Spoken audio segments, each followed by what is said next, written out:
Voilà, donc on va corriger cette épreuve qui s'appelle Aspect de la propulsion spatiale. Donc c'est l'épreuve MINPON 2015. Et donc elle traite de la fusée. Donc il y avait pas mal de thèmes abordés. Elle a été donnée aussi en MP, pas évident pour les MP qui n'ont pas à leur programme officiellement les bilans de quantité de mouvement. Et pourtant ça a commencé direct avec un bilan de quantité de mouvement, même si c'était guidé.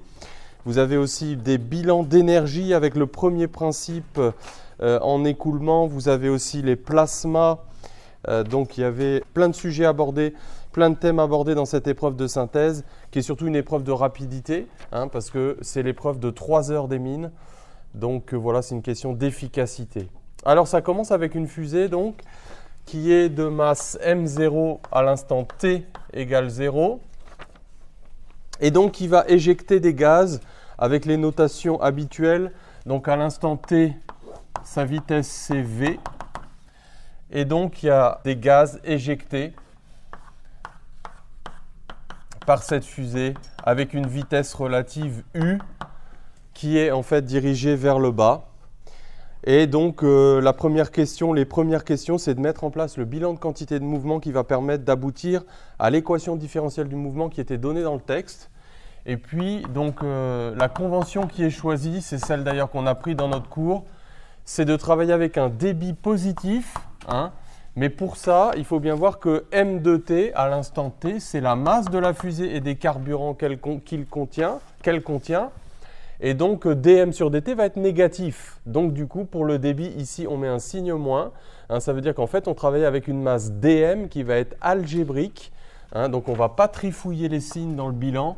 Et bon voilà, je suis tout à fait en accord avec la personne qui a rédigé ce sujet-là. C'est la manière la plus propre de le faire. Seulement, il faut bien être conscient donc, que dm va être négatif. Alors, la première question, donc on nous explique petit à petit comment faire le bilan de quantité de mouvement et on nous explique tout. Ça, c'est surtout pour les élèves de la filière MP. Nous, bon, en PC, PSI aussi, il faut savoir faire ça directement sans qu'on nous guide. Donc, en prenant pour système la fusée à l'instant T, exprimer sa quantité de mouvement. Donc, quel est le problème ici? C'est que le corps de la fusée lui-même, c'est un système ouvert qui perd de la masse. Donc, il faut, comme d'habitude, fermer le système. Donc, à l'instant T, donc le système fermé, donc voilà, on met des fois une étoile pour montrer que c'est un système fermé, c'est M de T. Et à l'instant T plus dt, cette même masse, elle va se retrouver dans le corps de la fusée, mais aussi, donc on aura moins dm, donc qui sera la masse des gaz éjectés. Donc il faudra tenir compte et en tout, bien sûr, ce sera la même masse. Donc m étoile égale m de t. Donc ce sera aussi bien sûr m de t plus dt moins dm. D'ailleurs, vous retrouvez que m de t plus dt, c'est m de t plus dm moins dm. Vous retrouvez que ça fait m de t. Voyez? Donc là, on tient compte du fait que dm est négatif. Alors, donc la quantité de mouvement de la fusée qu'on pourrait appeler p étoile de t avec les notations sur les bilans des quantités de mouvement. Donc, c'est la masse de la fusée fois sa vitesse. Donc, à l'instant t, c'est très très simple, il n'y a que ça à dire. À l'instant t plus dt, donc on peut regarder quelle est… alors, on nous demandait, il faut quand même répondre aux questions telles qu'elles sont posées. On nous demandait la quantité de mouvement du gaz éjecté pendant dt, pg. Alors, on travaille dans le référentiel du sol. Donc attention, on sait que cet exercice, en fait, on peut le faire soit dans le référentiel du sol, soit dans le référentiel de la fusée. Réentraînez-vous à le faire. Ce n'est peut-être pas si évident que ça à faire. Il est non galiléen, le référentiel lié à la fusée, parce qu'elle n'est pas en translation rectiligne uniforme. Mais là, on va travailler dans le référentiel du sol. Donc la masse des gaz, c'est moins dm, parce que dm est négatif. Donc la masse de gaz éjecté, c'est moins dm, et moins dm est positif. Et puis, il faut appliquer la relation de composition des vitesses. Donc, la vitesse des gaz dans le référentiel du sol, c'est la vitesse des gaz dans le référentiel relatif à la fusée. V dans R, c'est V dans R', plus la vitesse d'entraînement, qui n'est rien d'autre que la vitesse de la fusée dans le référentiel du sol. Attention, ne mettez pas de moins ici, parce que le signe de U est contenu dans sa flèche. C'est quand on va projeter qu'il y aura un moins. D'accord? Donc, évidemment, à l'ordre le plus bas, vous pouvez dire aussi que c'est V de t parce que vous avez multiplié par dm. Et puis là, je rajouterai bien un dp pour que tout soit élémentaire des deux côtés. Ce n'était pas fait dans l'énoncé, j'ai l'impression, mais en fait, pour être, voilà, pour être bien rigoureux, il faudrait mettre un dp parce que la quantité de mouvement des gaz, donc ça, c'est que pour le gaz. Hein, mais la quantité de mouvement totale à l'instant t plus dt, qu'est-ce que ça va être? Ce n'est pas que le gaz, c'est la fusée. Donc m de t plus dt, v de t plus dt. Et puis, il faut rajouter la quantité de mouvement des gaz éjectés. Donc, moins dm, facteur de v plus u. Je vais le laisser simplement comme ça. Alors, petit 2. Donc, on nous rappelait la définition de la dérivée d'une grandeur comme la limite d'un taux d'accroissement. Effectivement, ça, c'est pour nous faire calculer la quantité de mouvement pour faire appliquer le théorème du centre d'inertie à la fusée, donc un système fermé. Donc là où il faut bien insister, hein, c'est qu'il faut que le système soit fermé. Vous pouvez l'écrire en toutes lettres hein, dans la copie. Hein, le théorème du centre d'inertie s'applique à un système fermé. Et on le fait dans le référentiel du sol. Donc on recolle les morceaux. Donc on a la quantité de mouvement à l'instant t plus dt.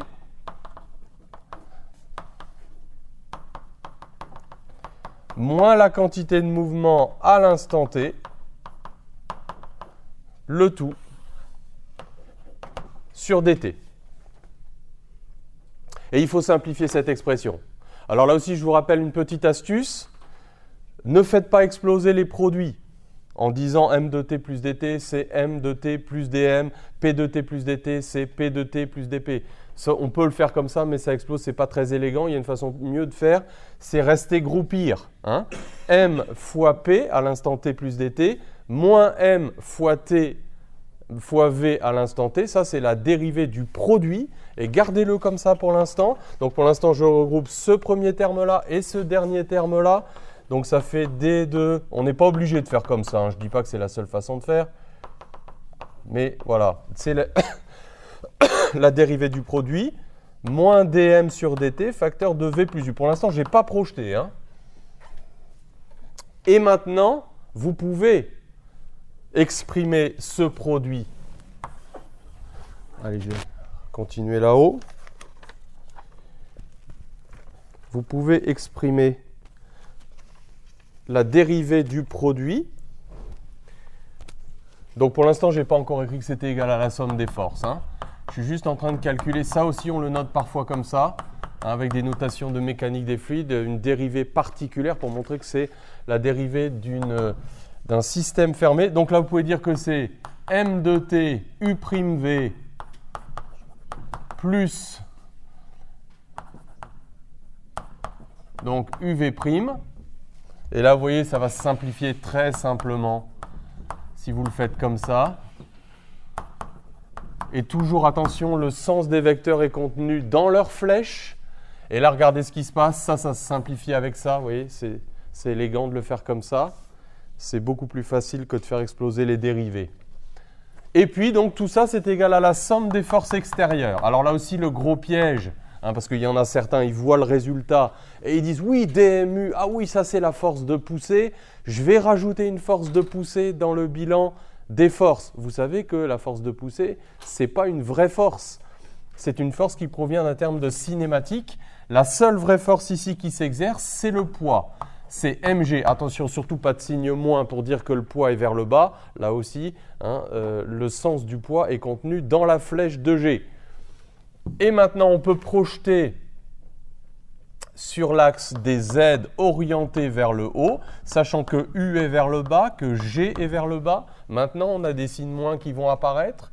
Donc, on aura M de t, dV sur dt. Donc, U, ça va faire plus U dm sur dt. Mais alors, attention, là aussi, pas d'arnaque sur les signes. Hein, oui, le dm sur dt, c'est moins dm est égal à moins mg.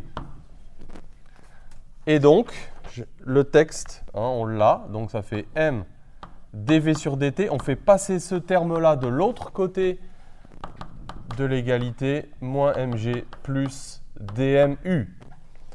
Oui? J'ai pas compris pourquoi démarrer dans DPG. Pourquoi j'ai barré ici? Alors ça, c'est les astuces classiques. C'est vrai qu'en toute rigueur, quand tu regardes, tu appliques la loi de composition des vitesses au gaz, tu le fais à l'instant t plus dt, puisque tu fais le bilan de quantité de mouvement pour cette partie-là à l'instant t plus dt. Mais le truc, c'est que comme tu as multiplié par dm à l'extérieur, tu sais, c'est comme quand tu fais f de x plus dx fois dx, alors de le plus bas, ça fait pareil que f de x fois dx, parce que le terme correctif, il est d'ordre 2.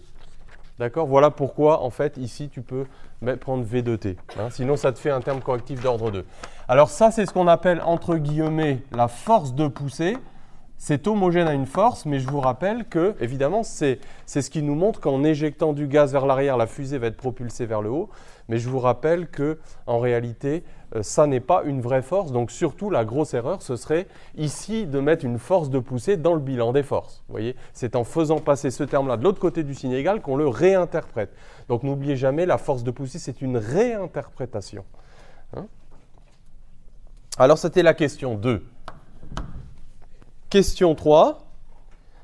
Ah oui, justement, donc identifier dans le second membre de l'équation 1 l'intensité F de la force de poussée. Donc là, vous pouvez être vraiment lourd dans votre rédaction, c'est-à-dire bien expliquer que, attention, la force de poussée, c'est une réinterprétation d'un terme cinématique qu'on a fait passer de l'autre côté, mais ça n'est pas, entre guillemets, une vraie force, mais c'est homogène à une force. Et donc, pourquoi est-ce qu'on le fait? Parce que regardez, quand on voit le PFD écrit comme ça, le théorème du centre d'inertie écrit comme ça, en fait, on a un peu faussement l'impression qu'on aurait pu l'écrire comme ça dès le début, c'est-à-dire dire masse fois accélération égale la somme des forces, et là, on aurait l'équivalent. Mais pourquoi est-ce que dès le début, on n'a pas pu écrire ça? Parce qu'on n'oublie pas que m n'est pas une masse constante et que le corps de la fusée, c'est un système ouvert et que donc il a fallu fermer le système pour appliquer tout ça. Donc, il ne faut pas se laisser avoir par tous ces petits pièges très très bien connus.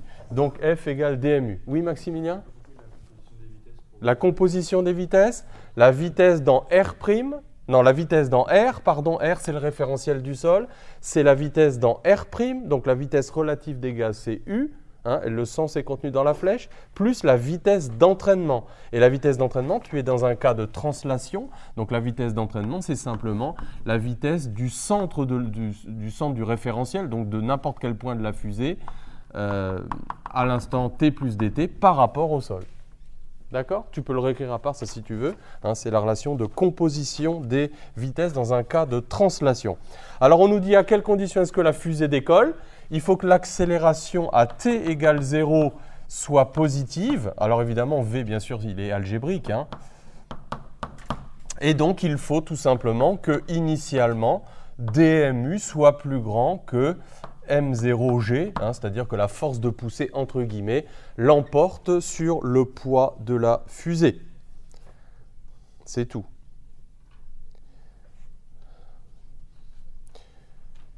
Bon, la question 4, elle sert à rien. Ça fait partie comme ça des petites questions qui servent à rien, c'est pas très grave, on s'en servira même pas après. Alors, on nomme impulsion spécifique d'un ergol le temps pendant lequel une masse m de cet ergol peut fournir une poussée équivalente au poids ressenti par cette même masse à la surface de la Terre. Alors, bon, ça c'est juste une question un peu isolée, ce truc-là, on va la faire parce qu'elle nous était demandée. Mais bon, elle n'a pas grand intérêt. Alors, c'est surtout une question de français. Donc, c'est la masse, non, c'est un temps, l'impulsion spécifique. Le temps pendant lequel une masse de cette ergol peut fournir une poussée équivalente au poids ressenti par cette même masse à la surface de la Terre.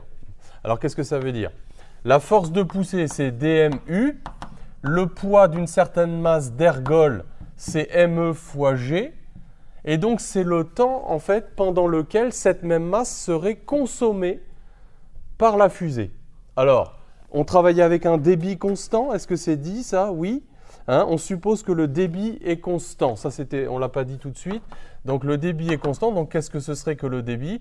Eh bien, ce serait moins dme sur dt. Autrement dit, cette masse me de t, ce serait la masse me initiale moins dm fois t quand on intègre.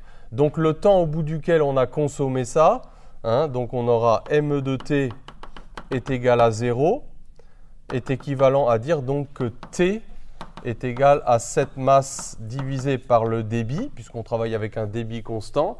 Et puis donc après, il suffisait de réinjecter ce qui était ici. Donc pour l'exprimer en fonction... Donc oui, ME sur DM, ça fait U sur G tout simplement. Voilà. Déterminer l'expression de la vitesse à l'instant T. Donc là, on avait l'équation. Je vais peut-être la réécrire. dV. Donc je vais diviser par M et je vais multiplier par dt. Donc ça fait moins G dt. Et le débit massique, c'était donc moins dm sur m fois u. Alors attention, on signe moins. Et donc on va intégrer ça. D'accord ? Donc on va intégrer ça. Donc la vitesse initiale, c'était 0. On va aller jusqu'à v de t. Donc on intègre de 0 à t. Et là, la variable d'intégration, c'est la masse. Donc on intègre de m0 à m de t. Alors surtout quand vous séparez les variables comme ça, hein, les variables d'intégration doivent se correspondre, mais surtout vous mettez des bornes en correspondance avec l'élément différentiel. Ici vous avez dv, donc c'est la vitesse. Ici vous avez le temps, donc c'est le temps. Ici vous avez la masse, donc c'est la masse. C'est tout bête, hein, mais le faire proprement, le faire correctement. Donc ça fait v de t moins 0 est égal à moins gt moins log de m de t sur m0 fois u. Et puis, bon, vous savez que dans les logs, on aime bien avoir des logs positifs, donc ce qui est à l'intérieur du log, un truc qui est plus grand que 1. Donc, quand c'est possible, on préfère mettre un plus log de... Parce que la masse, elle est plus petite que M0, évidemment. La fusée perd du carburant, moins GT, donc voilà la vitesse V de T. On encadre en couleur, ce que je ne fais pas toujours au tableau. Bon, alors il existe encore souvent une question classique hein, qui consiste à réintégrer encore une fois. Là, c'était pas demandé, donc on va pas le faire évidemment.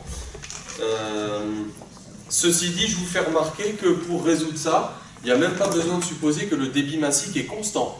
Hein, petite astuce de calcul, vous voyez qu'on n'a pas supposé que le débit massique était constant. Alors évidemment, on pourrait dire aussi que m de t, c'est m0 moins dm fois t, donc là on exploiterait le fait que le débit massique est constant au cours du temps.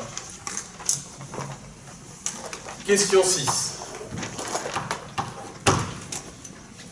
On suppose que le vaisseau extrait de l'attraction terrestre, sa masse totale est alors mi et sa vitesse est vi uz. On allume alors à nouveau un moteur pendant une durée delta t, conduisant à une variation de masse de ce vaisseau. Donc, adaptez l'expression précédente pour obtenir la relation de, alors lui il faut bien lire son nom, Tsiolkovsky, donnant l'accroissement de vitesse noté delta v est égal à v final moins v initial en fonction de u, mi et mf. Donc, on a un vaisseau dans l'espace.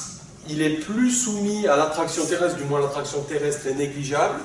Et donc tout ce qu'on fait, c'est d'éjecter du gaz, et ça va lui communiquer une certaine vitesse. Hein, je ne sais pas si vous avez vu le film Gravity, hein, on voit bien ça. Donc voilà. Alors, on nous dit de reprendre cette expression, donc en négligeant l'attraction gravitationnelle. Donc, on peut écrire donc V de t. C'est donc petit u, on va le mettre devant pour bien voir l'homogénéité, log de m0 sur m de t. Et donc il suffit de faire la différence avec cette petite formule entre deux instants. Donc on est passé d'une masse initiale à une masse finale. Donc on aura Vf moins Vi qui est delta V. Alors en fait ça va être positif hein, parce que la vitesse va augmenter. Donc ça va faire U log de M0 sur masse finale moins U log de M0 sur masse initiale. Et puis évidemment on ne va pas laisser ça comme ça. Donc ça fait U log de masse initiale sur masse finale en mettant tout dans le même log. Bien évidemment, Et on voit que comme la fusée perd du carburant, eh bien MI sur MF c'est plus grand que 1. Donc du coup, effectivement, en lâchant des carburants, en propulsant des carburants vers l'arrière, c'est le but. Vous voyez, ça c'est une petite formule très utile, ben, ça permet au vaisseau d'avancer et de se propulser. Donc ça porte un nom, Tsiolkovsky.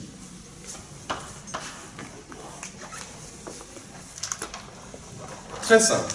Vous avez vu, ces questions, c'est surtout une question de lecture d'énoncé, je ne sais pas ce que vous en pensez. Il faut surtout bien lire, analyser l'énoncé, donc je pense que toutes ces petites séances de révision, elles servent pour nous autant à apprendre à interpréter un énoncé qu'autre chose. Et ça va être encore le cas dans les questions qui viennent. Nos problèmes, c'est plus des problèmes de français que des problèmes de physique, presque. Alors, regardez un peu la suite, ça va être encore le cas. L'exemple qui suit a pour objet de montrer l'intérêt des fusées à plusieurs étages, soit une fusée de masse totale 134 tonnes constituée de 2 étages. La masse totale du premier étage, c'est 110 tonnes, dont 100 tonnes d'ergols. Et celle du second étage, c'est 24 tonnes, dont 20 tonnes d'ergols. Donc il ne reste pas grand-chose à la fin. Alors, en considérant que la vitesse d'éjection des gaz est U égale 4 km par seconde et que c'est la même lors de la poussée de chaque étage, calculez les accroissements de vitesse apportés successivement par chacun des étages de la fusée. Comparé avec le cas d'une fusée ne possédant qu'un seul étage et la même répartition de masse, c'est-à-dire 14 tonnes de structure et 120 tonnes d'ergols, les calculs seront effectués dans l'hypothèse d'une absence de pesanteur. Est-ce qu'on peut reformuler tout ça simplement, Maxime? Alors, on a une fusée de 134 tonnes. Elle a un nom, cette masse? M total. D'accord? Sur ces 134 tonnes, il y a 120 tonnes d'ergols, de carburant. Et donc 20 tonnes et 14 tonnes de structure. Alors on pourrait déjà faire l'application numérique peut-être de la deuxième question. Que se passerait-il si on avait une fusée à un seul étage? C'est-à-dire, voilà, on a cette fusée, elle ne va pas se séparer en 2 étages différents, on ne va pas larguer le premier étage au bout d'une certaine masse. Quelle vitesse on peut lui faire acquérir en éjectant les gaz avec une vitesse U? Alors s'il n'y a qu'un seul étage, qu'est-ce qu'on peut dire? On va commencer par cette étape-là. Un seul étage, la masse initiale, ben, ça va être la masse totale, les 134 tonnes. Et la masse finale, vu qu'on va tout garder, hein, donc ça va être, je vous dis, c'est vraiment une question de lecture d'énoncé, ça va être les 14 tonnes. Et donc, quel est l'accroissement de vitesse qu'on peut espérer? Eh bien, delta V, il faut vraiment chercher des choses simples. Hein. Donc, ça va faire log de 134 divisé par 14. Ah, c'est pas bien de mélanger le littéral et le numérique. Ne le faites pas. Je l'ai vu ça encore dans le dernier DS, ça ne se fait pas. 9,04 km par seconde. Donc voilà ce qui se passe quand on a un seul étage. Alors maintenant, quand on a 2 étages, qu'est-ce qui va se passer? Ben, il faut qu'on sépare ça en 2 parties. Donc 2 étages. Donc il y aura 2 étapes. La première étape où on décolle du sol avec nos 134 tonnes. Donc on aura masse initiale égale 134 tonnes. Et donc la masse finale, qu'est-ce que ça va être? Donc d'après le texte, on lit entre les lignes que on va avoir consommé les 100 tonnes d'ergols. Donc il va nous rester 34 tonnes. Alors, donc on aura un accroissement de vitesse U est égal à, alors je pourrais les appeler M'1, M final 1 si on veut. Donc M initial 1 c'est la masse totale, M final 1, et donc ça fait 5,49 km par seconde. Ça c'est la première étape. Deuxième étape, donc finalement on va éjecter les 10 tonnes de structure, parce que c'est ça, hein, on a en fait 10 tonnes de structure du premier étage, et donc on va repartir de cette phase après éjection de cette structure, donc avec 24 tonnes seulement. Vous voyez, donc c'est cette différence en fait qui va permettre d'avoir une vitesse finale qui est plus grande. Et donc la masse finale 2, c'est qu'on aura éjecté tout le carburant. Alors quel était le carburant du deuxième étage? Donc c'était 20 tonnes d'ergol, donc à la fin il va rester 4 tonnes. Et donc à partir de cette vitesse-là, donc là je vais calculer que l'accroissement de vitesse, et donc après il faudra additionner, donc on aura M initial 2 sur M. Donc vous voyez, c'est le fait d'éjecter ces 10 tonnes de structure qui va produire la différence. Et donc là on obtient une vitesse de 7,16 km par seconde, et donc on aura un delta V total, donc c'est la somme évidemment des deux, qui va être supérieur, donc 12,65 km par seconde, donc à comparer avec les 9,04. Donc là on comprend l'avantage d'avoir 2 étages à notre fusée. Pour une charge utile de masse MU est égale à 500 kg, calculer les masses MC1 et MC2 de carburant, donc la masse initiale du vaisseau étant M0 est égal à MU plus MC, donc là les valeurs numériques n'ont plus rien à voir avec ce qui nous était donné précédemment. Ça fait peu d'ailleurs, 500 kg de charge utile. Bon, tout le reste c'est du carburant d'après ce qu'on nous dit. Mais c'est surtout pour illustrer le fait que, donc on va fixer cette fois-ci la variation de vitesse, on va donner 2 vitesses d'éjection différentes, donc dans le cas d'une propulsion chimique ou d'une propulsion ionique, et on va voir la différence justement sur les masses de carburant à consommer, hein. C'était un petit peu ça, donc il faut reprendre, donc la masse initiale à chaque fois c'est la masse utile plus la masse de carburant, et donc finalement ce qu'il faut dans cette petite formule c'est isoler la masse de carburant pour une variation de vitesse donnée et pour une vitesse d'éjection donnée. Donc ça faisait... voilà. Donc à la fin, évidemment, la masse finale, c'était uniquement la masse utile. Donc on aura 1 plus MC sur MU égale exponentielle de delta V sur U. Donc MC égale MU, exponentielle de delta V sur U moins 1. Donc là, il suffisait de faire les applications numériques. Donc MC1, MC2. Donc MC1, c'était dans le cas d'une propulsion chimique avec une vitesse de 4 km par seconde et la propulsion ionique 20 km par seconde plus élevée. Donc on voit bien que on va dépenser moins évidemment si la vitesse d'éjection est plus grande. Donc pour la propulsion chimique, on avait 1250 kg et la propulsion ionique 142 kg. Donc ça paraît très avantageux d'utiliser un gaz qui est éjecté de manière plus rapide, et ça va être un peu l'objet de toute la suite de ce problème.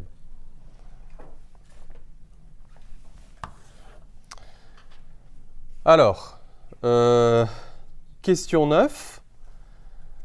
Le vaisseau se déplace à une vitesse de norme V dans le référentiel d'étude galiléen. Alors cette question, elle n'était pas évidente là encore, je trouve, au niveau de la compréhension. Exprimer l'énergie cinétique dans, c'est surtout la question d'après, dans ce référentiel de la masse dm du gaz éjecté pendant dt. En déduire la puissance cinétique Pg contenue dans le G de gaz issu du moteur. Alors la notion de puissance cinétique, on l'a déjà rencontrée quand on a fait par exemple les éoliennes. Je ne sais pas si vous vous souvenez, on a un G incident sur une éolienne et on se dit quelle est la puissance contenue dans ce G. On peut presque là aussi faire presque de l'analyse dimensionnelle. Est-ce que vous vous souvenez? Alors, là on nous demandait l'énergie cinétique de la masse dm de gaz éjecté. Alors c'est quoi? C'est donc d de EC est égal à 1,5 de dm gaz. D'ailleurs, la notation de l'énoncé, je trouve, était un peu ambiguë parce que la masse dm, normalement, ce n'est pas la masse de gaz éjecté. On a vu que dm était négatif.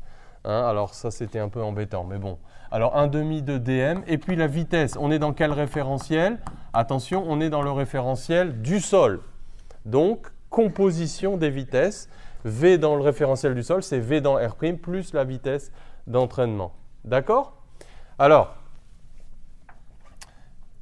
la puissance cinétique, c'est ça divisé par dt. Alors, si on compte un débit positif, on aura donc 1,5 de grand dm. Mais alors là, attention, parce que quand on projette ça sur l'axe des z, V est vers le haut, alors que U est vers le bas. Donc il faut faire super gaffe, parce que ça fait V moins U au carré.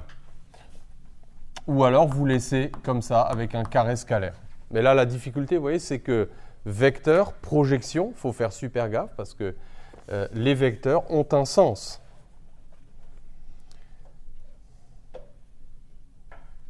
Bon. Donc ça, c'est la puissance cinétique contenue dans les gaz éjectés. Ensuite, on nous dit exprimer de même la puissance reçue par le vaisseau de la part de la force de poussée. Alors, qu'est-ce que c'est que la puissance d'une force? Qu'est-ce que c'est que la puissance d'une force?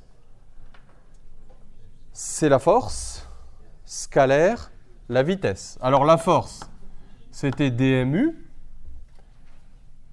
Je ne vais pas mettre une flèche sur U parce que là, la puissance, on veut la compter positivement. Or, U et V sont de sens contraire. Donc je vais directement travailler en norme, hein, sachant que la force de poussée, elle est vers le haut. Hein, elle est collinaire à V.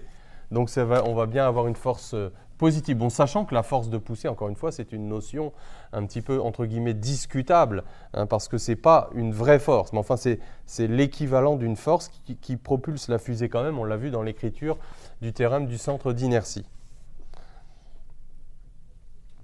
Donc, voilà, bon, pour cette question, ok, c'est pour préparer la suite, en fait. Hein. Alors, regardez bien, c'est cette question qui est un petit peu délicate, je trouve, au niveau de la compréhension. Donc on définit le rendement propulsif comme étant le rapport de la puissance cinétique gagnée par le vaisseau sur la puissance totale dépensée. Alors, une efficacité, un rendement, c'est toujours effectivement ce qui est utile sur ce qui est coûteux, sur ce qui est dépensé. Hein, on trouve presque une définition de thermodynamique. Alors on nous dit plus ou moins ce qu'il faudrait qu'on mette en haut et ce qu'il faudrait qu'on mette en bas, mais je trouve que c'est quand même pas super explicite. En admettant une conversion parfaite de l'énergie stockée dans le vaisseau en énergie cinétique du G et du vaisseau. Je ne sais pas si vous arrivez à vous en sortir avec cette phrase, moi je trouve un peu obscure. Hein. Donc, en haut, qu'est-ce qu'on récupère? Qu'est-ce qui est utile? Alors, on peut quand même s'aider un petit peu des deux truc qu'on vient de nous faire calculer. Qu'est-ce qui est utile? Est-ce que c'est de fournir de l'énergie cinétique au gaz que l'on expulse de la fusée? Ce n'est pas ça qui nous intéresse. Ce qui nous intéresse, c'est de propulser la fusée. Donc ce qui est utile, en fait, c'est la puissance. Maintenant, au dénominateur, qu'est-ce qu'on va mettre? Eh bien, on nous dit, c'est là qu'il faut exploiter la phrase, en admettant une conversion parfaite de l'énergie stockée dans le vaisseau, c'est ça qui coûte évidemment, en énergie cinétique du G et, il aurait presque fallu dire, et en énergie cinétique du vaisseau, ça aurait été plus clair. Donc ça veut dire quoi? C'est qu'en fait au dénominateur, il va falloir remettre ça, parce que ça c'est ce qui fait augmenter l'énergie cinétique du vaisseau, mais aussi il va falloir mettre l'autre terme, parce que ça c'est une perte en quelque sorte, pour le dispositif. Et alors là, il faut transformer cette expression. Donc regardons un petit peu. Je reviens un peu en arrière, parce que maintenant j'enlève les flèches. Et je projette. Et je développe le carré. Et donc ça va nous faire 2 U sur V. Alors on aurait pu prendre V sur U ou U sur V pour définir le petit x. Donc facteur de 1 plus U sur V au carré. Donc en divisant en haut et en bas par V carré. Et donc ça nous donne du 2x sur 1 plus x carré. C'était bien la fonction qu'on nous demandait? Voilà. Et donc x, c'est le quotient U sur V. Donc U, la vitesse d'éjection des gaz, et V, la vitesse de la fusée. Alors en toute rigueur, donc c'est un x qui est instantané, parce que si x c'est U sur V, en fait, V est susceptible de dépendre du temps. Et d'ailleurs, regardez la petite remarque qui est tout en bas de la partie, on nous dit « En fait, bien des moteurs à vitesse d'éjection, bien que des moteurs à vitesse d'éjection variable soient étudiés et quelquefois exploités, etc. » Donc effectivement, ça suggère que ce x, il peut dépendre du temps, en fait, il est instantané. Alors, donc il fallait ensuite tracer la courbe. Alors c'est vrai que tracer la courbe tout seul quand on n'a pas fait l'étude, bon, physiquement, peut-être que ça rapporte des points le jour du concours, mais bon, bien sûr, l'intérêt c'est d'enchaîner quand même les questions. Alors pour tracer cette courbe-là, bon, on peut calculer la dérivée, je vous laisse le faire.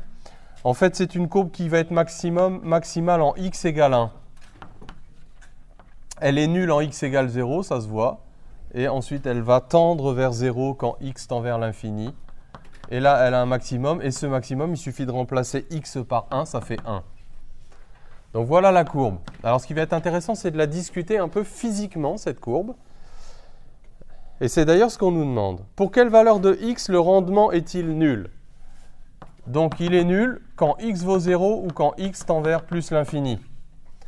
Alors, quand x vaut 0, ça veut dire quoi? Ben, ça veut dire que la vitesse d'éjection des gaz est nulle. Ça veut dire qu'il ne se passe rien. Ça veut dire que la fusée, elle ne décolle même pas. Alors, montrer qu'on pouvait prévoir ces résultats sans calcul. Alors, pour quelle valeur de x en particulier c'est maximal? Donc, état max, il vaut 1. Et c'est quand U égale V. Alors, c'est cette situation qui est intéressante. Regardez physiquement ce que ça signifie.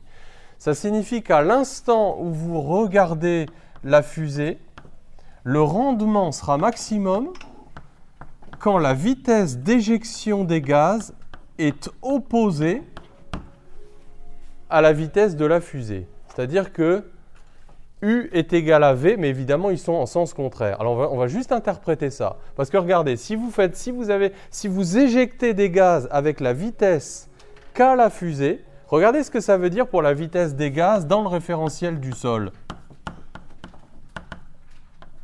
Donc, c'est-à-dire V plus U, ben, ça fait le vecteur nul. Autrement dit, ça veut dire quoi? Pourquoi est-ce que le rendement est maximum dans cette situation-là? Ben parce que ça veut dire, regardez un peu la définition du rendement, ça veut dire qu'en fait, ce terme est nul. Ça veut dire que vous n'avez rien perdu comme énergie cinétique donnée au gaz éjecté, mais vous avez tout récupéré. Donc ça voudrait dire qu'à chaque instant, en fait, que la vitesse s'élève, il faudrait modifier la vitesse d'éjection des gaz pour qu'elle s'adapte à la vitesse de la fusée. Vous voyez, mais enfin, même au décollage, ce n'est pas possible, parce qu'au décollage, vous partez avec une vitesse nulle. Hein, et donc voilà la fin de cette partie-là.